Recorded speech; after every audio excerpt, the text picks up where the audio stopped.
A statement from the Park City Police Chief that a police department has received the results of the toxicology exams on the two juveniles who were found deceased in September. The Utah Medical Examiner's Office has determined the cause of death for both boys to be acute drug intoxication of the synthetic opioid known as pink. Oh, and that is what they were saying in those days following. They immediately pointed to that.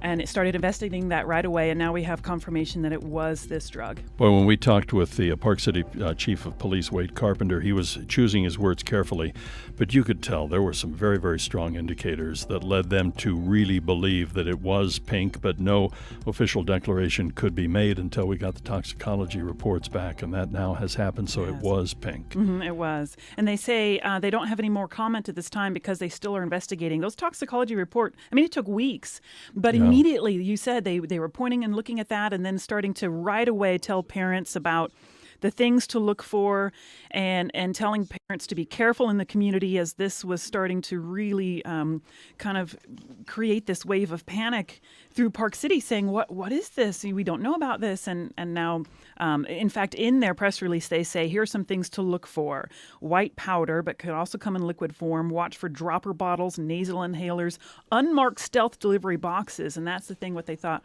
It was sent to a friend's house, they said. Yeah. And you can buy this stuff online. Exactly. In kind of the dark side of the webs. Man, unbelievable. So what else do they recommend that we keep an eye out for as parents? It says watch for boxes, vials, or plastic baggies that are labeled not for human consumption or research purposes only. Big red flags if you see those.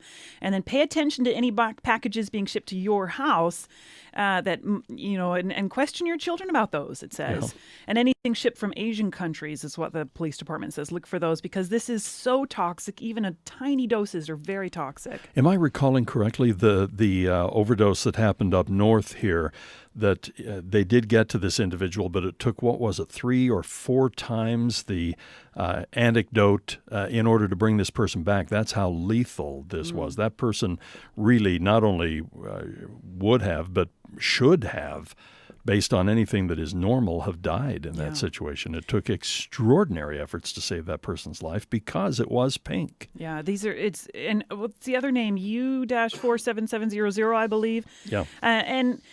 And these boys were 13 years old, and it really shook the community. It's still something that they're holding, assemblies and trying to talk to more people about. In fact, the Park City School District even saying this has come up in their discussions on whether they should drug test athletes and student body officers, and just to kind of let the community know and parents know, look, we want to be on top of this as a community, as schools, as parents. This is, it's good to know. But boy, what a sad, sad story this was. Mary, thank you so much.